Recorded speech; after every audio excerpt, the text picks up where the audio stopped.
अध्यक्ष जी, the Constitution 128th Amendment Bill 2023. It's a very important amendment. It's a very important bill. Adhir Ranjan जी सुनिए थोड़ा। Article 239AA हम इसमें insert कर रहे हैं, जिसके माध्यम से 33% महिलाओं को रिजर्वेशन मिलेगा। किसमें? The national capital territory of Delhi. उसके बाद मैं नारी शक्ति बंधन अधिनियम 2023 के समर्थन में खड़ी हुई।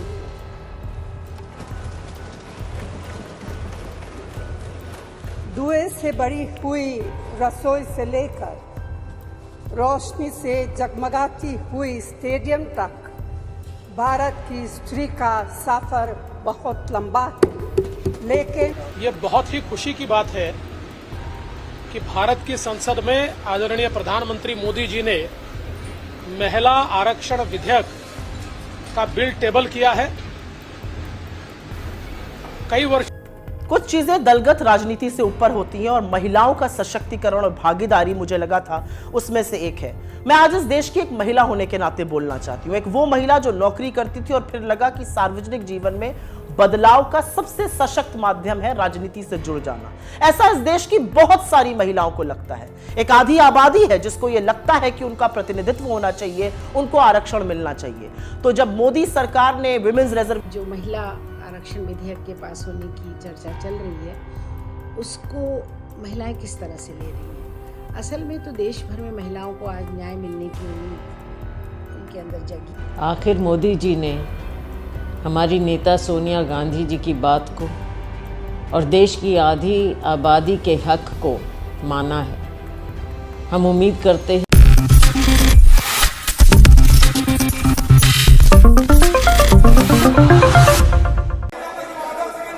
अध्यक्ष जी, the Constitution 128th Amendment Bill 2023. It's a very important amendment. It's a very important bill. Adhir Ranjan जी सुनिए थोड़ा। आर्टिकल 239AA हम इसमें इंसर्ट कर रहे हैं, जिसके माध्यम से 33% महिलाओं को रिजर्वेशन मिलेगा। किसमें? The national capital territory of Delhi. उसके बाद हम आर्टिकल 330A में अमेंडमेंट कर रहे हैं, जिसके माध्यम से लोकसभा में reservation of seats for schedule caste and schedule tribe जो प्रावधान पहले से है, उसी में ही हम 33% महिलाओं के आरक्षण की बात कर रहे हैं। उसी में हम 33% महिलाओं के आरक्षण की बात कर रहे हैं। एक आर्टिकल 332 है, जिसमें रिजर्वेशन जो दिया हुआ है इसमें असेंबलीज के लिए, उसमें भी स्टेट लेजिस्लेटिव असेंबली में 33% महिलाओं के लिए आरक्षण की व्यवस्था कर रहे हैं। ये बहुत इंपॉर्टेंट बिल है। और फिर आर्टिकल 334A में एक नया हम क्लॉज जोड़ रहे हैं, जिसके माध्यम से इस महिला रिजर्वेशन की जो अवधि होगी वो 15 साल के लिए होगी। उसकी यदि बढ़ाना होगा तो संसद इसको अधिकार होगा। श्रीमती सोनिया गांधी जी।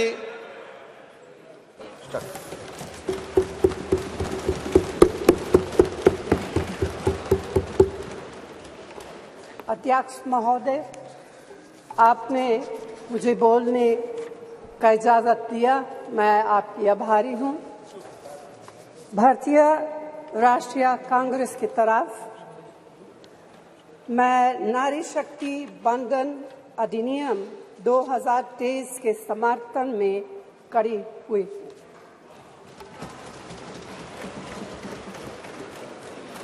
धुएं से भरी हुई रसोई से लेकर रोशनी से जगमगाती हुई स्टेडियम तक भारत की स्त्री का सफर बहुत लंबा है, लेकिन आखिरकार उसने मंजिल को छू लिया है। उसने जन्म दिया, उसने परिवार चलाया, उसने पुरुषों के बीच तेज दौड़ लगाई और असीम धीरज के साथ अक्सर खुद को हारते हुए लेकिन आखिरी बाजी में जीतते हुए देखा।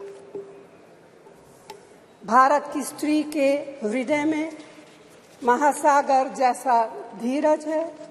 उसने खुद के साथ हुई बेईमानी की शिकायत नहीं की और सिर्फ अपने फायदे के बारे में कभी नहीं सोचा। उसने नदियों की तरह सबकी भलाई के लिए काम किया है और मुश्किल वक्त में हिमालय की तरह अडिग रही। स्त्री के धैर्य का अंदाज लगाना नामुमकिन है। वह आराम को नहीं पहचानती और तक जाना भी नहीं जानती। हमारे महान देश की माँ है स्त्री, लेकिन स्त्री ने हमें सिर्फ जन्म ही नहीं दिया है, अपने आंसुओं खून पसीने सींचकर हमें अपने बारे में सोचने लायक, बुद्धिमान और शक्तिशाली भी बनाया है। अध्यक्ष महोदय, स्त्री का मेहनत, स्त्री का गरिमा और स्त्री के त्याग की पहचान करके ही हम लोग मनुष्यता की परीक्षा में पास हो सकते हैं। आजादी की लड़ाई।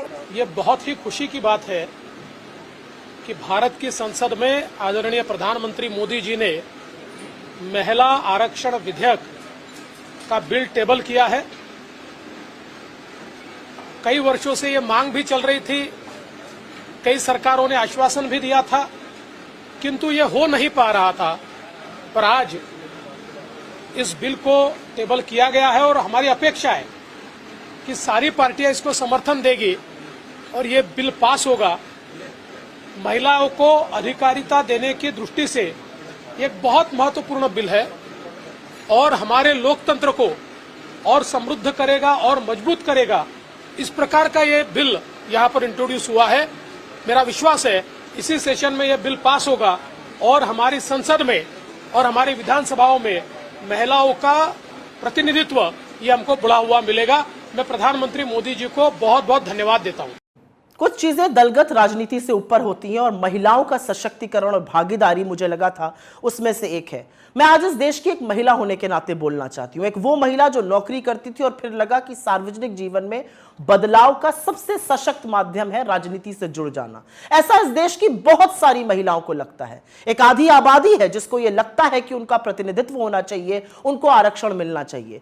तो जब मोदी सरकार ने विमेंस रिजर्वेशन बिल की, महिला आरक्षण की बात की, तो हम प्रफुल्लित हो उठे। हमें लगा चलो जो काम हमने शुरू किया था, जिसकी ओरिजिनल शिल्पकार यूपीए की सरकार श्रीमती सोनिया गांधी थी, हमने राज्यसभा में बिल पारित कराया था, अब वो क्रियान्वित होगा।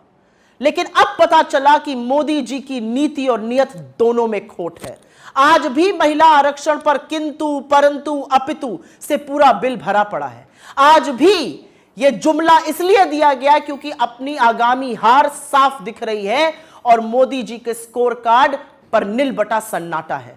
तो महिलाओं को एक जुमला दे दिया गया महिला आरक्षण का। लेकिन असलियत इस बिल में साफ हो गई, क्योंकि यह बिल साफ तौर से कहता है कि महिला आरक्षण तभी होगा जब पहले जनगणना होगी, फिर डिलिमिटेशन होगा और उसके बाद महिला आरक्षण क्रियान्वित होगा। मतलब 2029 से पहले महिला आरक्षण संभव ही नहीं है। जिन लोगों को लग रहा था कि 2024 में 10 साल सत्ता चलाने के बाद मोदी जी एक काम तो अच्छा कर जाएंगे, उनको भी ठग लिया मोदी जी ने। आज इस देश की महिलाएं अपने आप को ठगा महसूस कर रही हैं, क्योंकि डिलिमिटेशन, जनगणना होते होते 2029 तक ही यह संभव हो पाएगा। यह जो बिल था, हमारा लाया हुआ बिल, राज्यसभा में 9 मार्च 2010 को पारित हुआ था। अगर आपकी नीति और नियत साफ होती तो आप उसी बिल को लोकसभा में लाते, बिना कंडीशन के उसको पास कराते और महिला आरक्षण एक रियलिटी बनता। लेकिन असलियत यह है कि आपने महिला आरक्षण के नाम पर भी देश की आधी जो महिला आरक्षण विधेयक के पास होने की चर्चा चल रही है, उसको महिलाएं किस तरह से ले रही हैं। असल में तो देश भर में महिलाओं को आज न्याय मिलने की उम्मीद उनके अंदर जगी है। खुशी की लहर है कि आखिर हमारा 3 दशक से चल रहा संघर्ष पूरा हुआ। एक वाकया याद आता है कि पूरे देश में 1 सीट लड़ने का महिला संगठनों ने फैसला किया था और उस सीट को लड़ने के लिए मुझसे कहा गया था। दिल्ली की सीट हमें लड़नी थी। सभी राजनीतिक दलों से हम लोगों ने बात की, लेकिन किसी ने भी समर्थन देने का, छोटी मोटी पार्टियों के अलावा समर्थन देने का कोई भी रुख नहीं अपनाया। और आडवाणी जी चुनाव लड़ रहे थे दिल्ली का। हम लोगों ने जाके बीजेपी से जब बात कही थी तो उन्होंने कहा कि ये कैसे हो सकता है, ये संभव ही नहीं है। और आज देखिए वही भारतीय जनता पार्टी इतने वर्षों के बाद अपने निर्णय के तहत इस फैसले को सामने लेकर के आई है। आखिर मोदी जी ने हमारी नेता सोनिया गांधी जी की बात को और देश की आधी आबादी के हक को माना है। हम उम्मीद करते हैं कि अब बिना किसी विलंब के जो अधिकार महिलाओं को मिलना चाहिए था, जिसके बारे में हमेशा महात्मा गांधी कहा करते थे, इंदिरा जी ने महिलाओं की लड़ाई लड़ी, राजीव गांधी जी चाहते थे महिलाओं को उनका हक मिले, सोनिया जी ने बार बार माननीय प्रधानमंत्री जी को चिट्ठी लिखकर ये मांग की कि महिलाओं का आरक्षण बिल पास होना चाहिए, कानून बनना चाहिए। हम उम्मीद करते हैं कि अब जल्द ही ये कानून बने और देश की महिलाओं को उनका हक मिले।